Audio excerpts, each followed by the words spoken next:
It is a story of transformation, one that replicates across all the 47 counties in Kenya.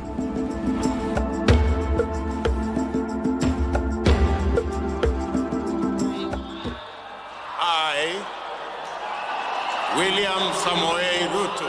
When the Kenya Kwanza government assumed office in 2022, President William Ruto committed to transformative leadership through the bottom-up economic transformation agenda, commonly known as the Plan.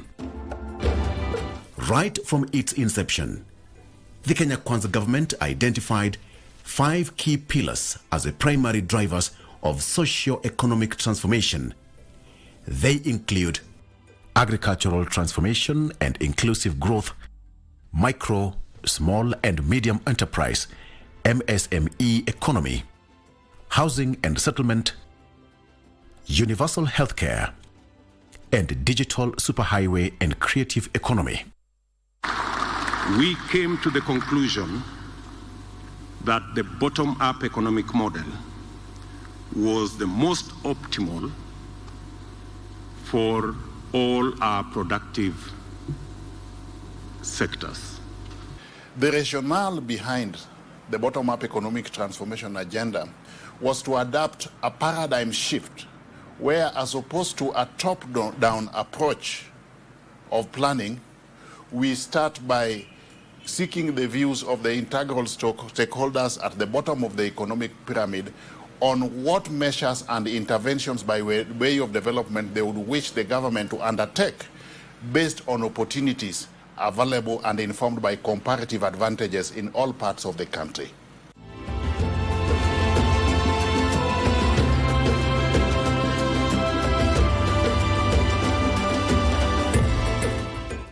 Two years on, at the helm of the country's leadership, how does the government's scorecard look like through the lens of Kenyans? What interventions has the government deployed to support the realization of the bottom-up economic transformation agenda?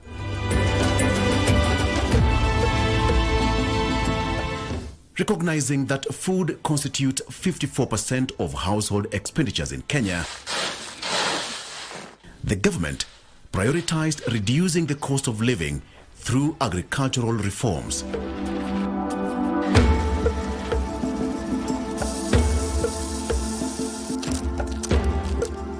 Two key strategies have been deployed to achieve cost of living reduction: fertilizer subsidy program and improvement of key agricultural value chains.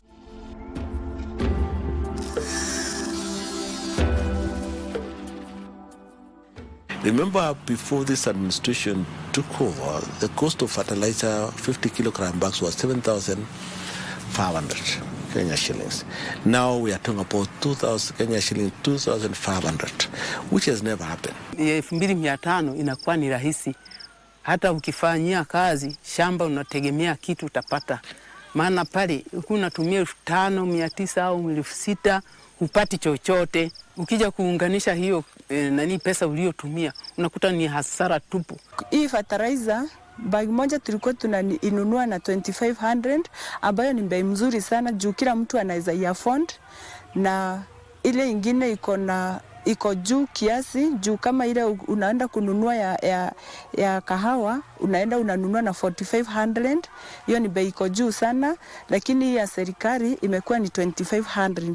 So nimeonelea mimi mkulima mdogo, imenisaidia juu nimeweza kununua. From the time this administration took over, which was the production of maize was 34 million bags, 90 kilogram bags. As we talk now, it has moved to 67 million bags. We are looking at over 80 million bags going forward. That alone means that if stop importation of maize, the price of 2 kilogram bag was around 230. But now we are talking about less than an average of 130. The fertilizer subsidy program involved digital registration of all farmers. Once it came to the registration part of it, it was very easy for us, because even those people who live far away from here, but they own shambas there. We could only contact them, and once they come, they could come and register. So we were able to cover a good number and a good percentage. Process ya ilikuwa mzuri sana. Wewe ukisema uko na shamba wakuandike jina yako na waandike shamba yako kiasi yako. Kwa hivyo utapata message kwa simu yako ukiambiwa pata imekuja, uende bag na unaandikiwa ni bagi ngapi na unaendea wapi. The Smallholder Irrigation Program is a government project that aims to improve the living conditions of rural households. Mpango yetu kwa miaka 5 ijayo ni kuongeza sehemu ya kuzalisha chakula kupitia kwa irrigation kutoka ekari 1670 mpaka ekari 1.5 million in the next 5 years. The program supports farmers to use irrigation and not over-rely on rain-fed agriculture.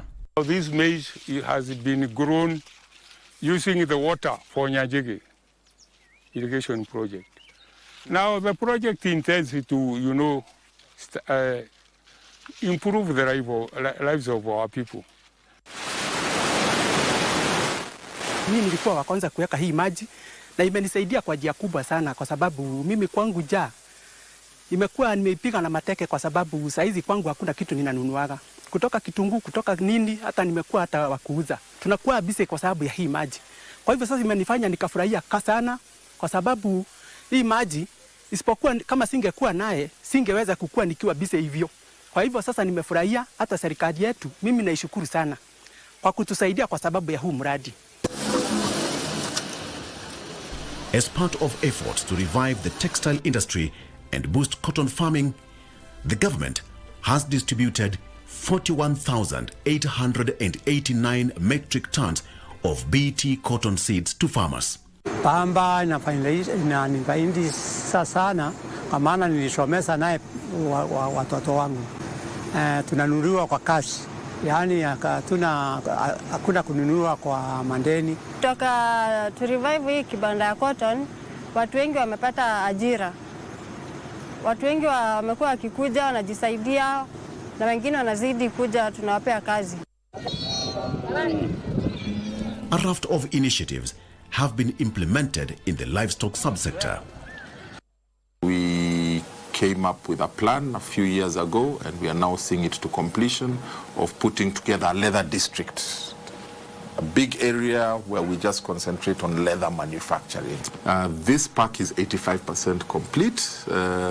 Actually, in terms of the leather production side, we are almost 100% done, and 2 manufacturing plants are already up, almost 100% done. Last year, we were able to do about 811 million liters of the formerly marketed milk, which is the milk that goes through the processors and is actually processed and found in the shelves of the supermarkets. With that, we've also been able to increase exports from 4.3 billion to about 7-point-something billion.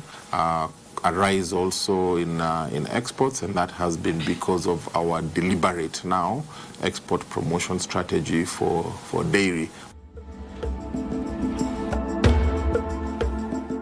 Unaweza kupata mikopo kwa urahisi uweze kutimiza mahitaji yako na ya biashara. In 2022, the government launched the Hustler Fund to provide affordable credit to Kenyans, especially those at the lower end of the economic pyramid in Kenya. We have made interest 500 times lower than the average interest rate in the market. So far, we've reached out to 24.5 million Kenyans where we are today, and we have disbursed 59.5 billion as of today. Of course, then we introduce a mandatory saving component, and this mandatory saving component was to start now giving or mobilizing some sort of financial security to the borrower. So when you borrow, you start building your own financial security. So last year when we were doing the first anniversary, The top Hustler Fund borrower had accessed close to 4.5 million cumulatively. And this top borrower had saved close to 450,000. The fund has helped the MSMEs and groups to save 9.3 million shillings.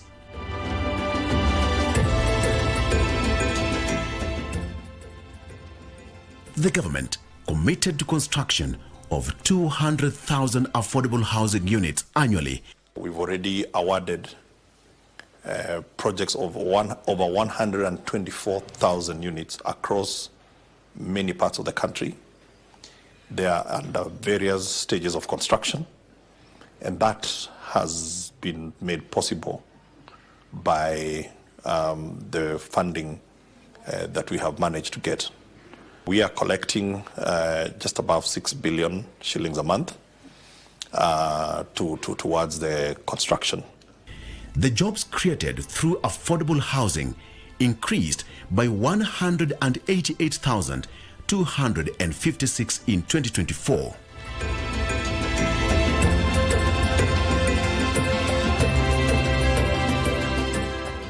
We usually have around 160 workers per day. We have the masons, the casuals, the electrical people, the plumbers. Vijana walikuwa hawana kazi, lakini wakati tulianza waliweza kupata kazi. Kuna wale walikuwa wanatumia miadarati, tukaona wameachana nazo na wameanza kufanya kazi hapa. Huku niko like workers, department ya chuma. Hapo before sikuwa job, so maisha yangu haikuwa sawa. Na tangu niingie kwa hii job, naona niko sawa. Nalipa nyumba, naweza kusomesha watoto, wanakula. Before ilikuwa hard. The number of affordable housing units under construction or completed increased by 94,128 units in 2024.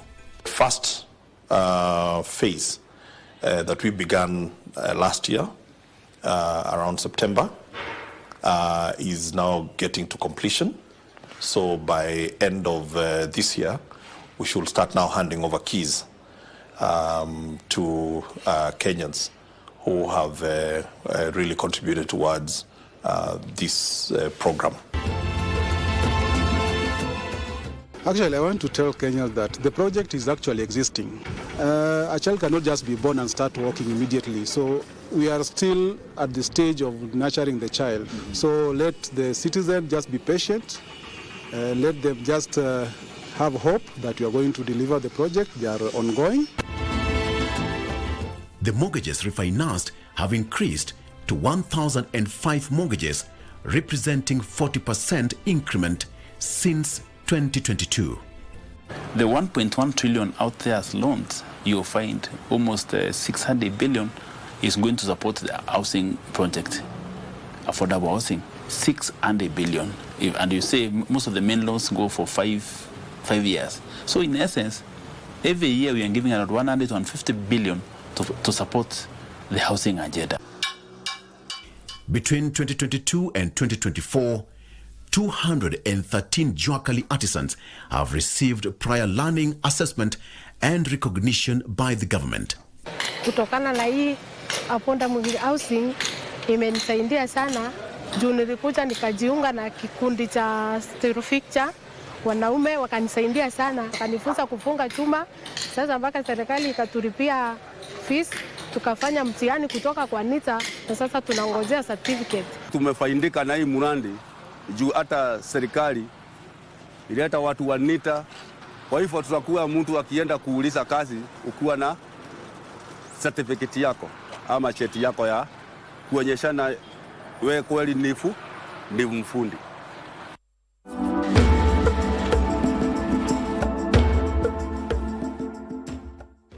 The right to health is a fundamental human right guaranteed in the Constitution of Kenya 2010. In guaranteeing the right to health for all, the Kenya Kwanza government has made progress during its first 2 years in office. The first thing that we did was rolling out the community health promoters, and this was in collaboration between national government and the county government. Remember, health is a devolved function, and the role of the national government is policy and training. Already, the community health promoters have been able to register 7.8 million households in Kenya, and we are gearing to ensure we have registered 12.5 million households in Kenya. And out of the 6.5 million people screened for diabetes, 126,000 have been referred to a health facility for further assessment. That means 126,000 Kenyans who are living without knowing that they have diabetes or they have signs of diabetes. 4 million Kenyans have been screened for hypertension.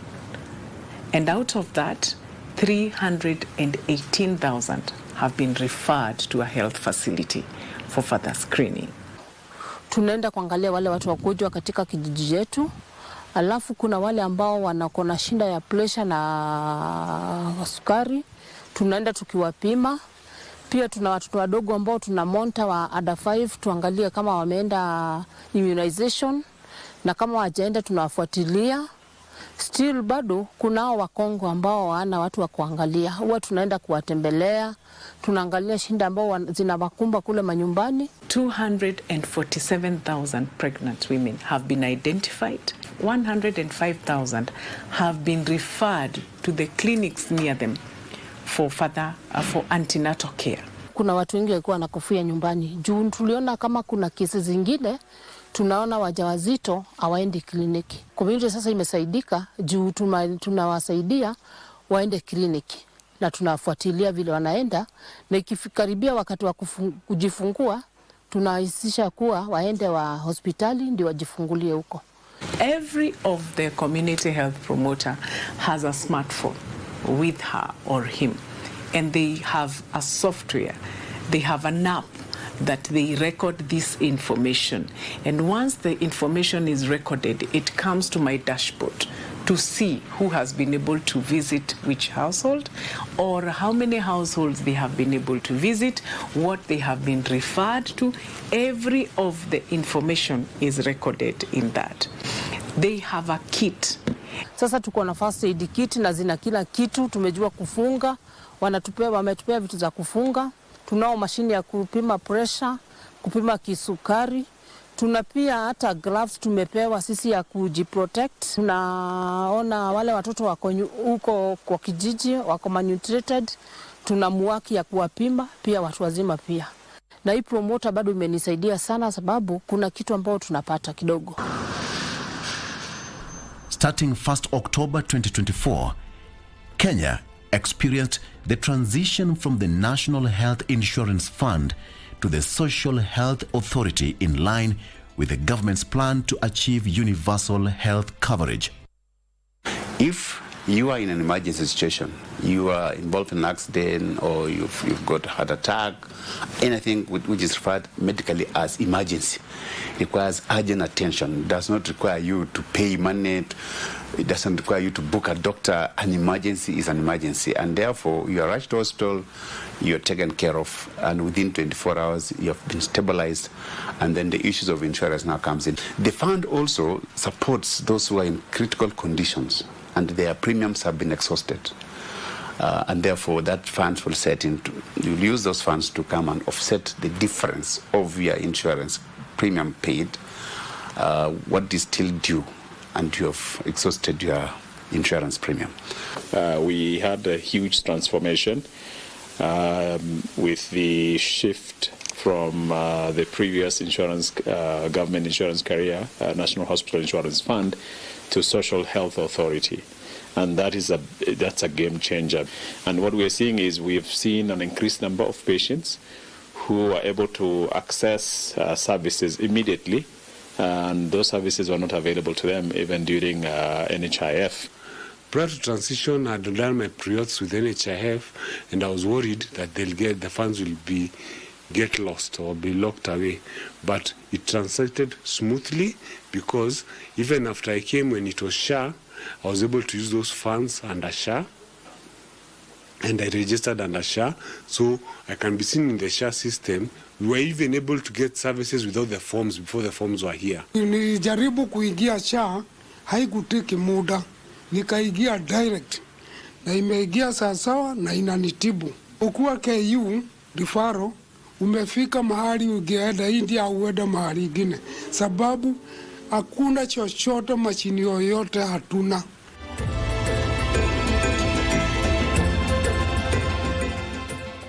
The government set out to deploy the digital superhighway as a driver of business growth, job creation, and an enabler to the other socio-economic transformation pillars. We have deployed about 13,000 kilometers in the last 2 years, with over 8,700 kilometers being done by private sector and government doing about 4,200 kilometers. So this is going to enable us stretch the connectivity to our remote locations, move from the county headquarters, sub-county headquarters, to our villages and to every government institution. The government has installed and operationalized 1,491 Wi-Fi hotspots countrywide. We're establishing in markets, road stages, and we've made good progress in sustainability and making sure they are more resilient and they are functional. 274 digital hubs have been operationalized countrywide, through which 16,804 digital devices have been distributed. The number of youths being employed through the Ajira and Jitume Digital Jobs Program has increased by 122,711 from 30,000 in 2022 to 152,711 in 2024. I appreciate Jitume Lab because I'm able to use the devices here and the internet for free. Mostly I do affiliate marketing. Again, I also use free cash app where I earn money playing games, doing offers, downloading apps, but at least I make something and I'm grateful. I get to get things that most of the girls my age don't have. In the last 2 months, I was able to explain to my partner how I can earn through online. I believe I could be paying fee for myself. The number of youths receiving training in digital literacy to prepare them for online work has increased from 73,948 in 2022 to 516,505 in 2024. I believe the government is on the right track in regards to empowering the youth in light of digitally enabled work. The kind of programs offered are basically training on digitally enabled work, and this cuts across several aspects of artificial intelligence. We have transcription, we have web design, we have forex market analysis. So we have students being trained in all those aspects. We are aware that we have got an ambitious plan, but also realistic and attainable plan. And we need to strengthen our performance and delivery management mechanisms to ensure that we get results. We want to ensure that everybody, each and everyone in the public service, will be held accountable for performance by way of results. How then is the government safeguarding the gains made so far while ensuring full implementation of the plan? The performance contracts for the current financial year will inform the basis of the performance appraisal as at the end of the financial year, which will be 30th June 2025. The performance contracts have got very, very clear interventions, clear responsibility centers, clear timelines within which ministerial programs and activities should be undertaken, clear expected outputs and output indicators, plus time-bound targets on the basis of which individuals within ministries, departments and agencies will be held to account. To accelerate the momentum of realizing the remaining part of the bottom-up economic transformation agenda, President William Ruto calls for unity of all Kenyans and service for all Kenyans. we have what it takes to transform the Republic of Kenya. And I am committed to making sure that whatever it takes, whatever decisions that have to be made, we will make them so that our nation can truly be transformed.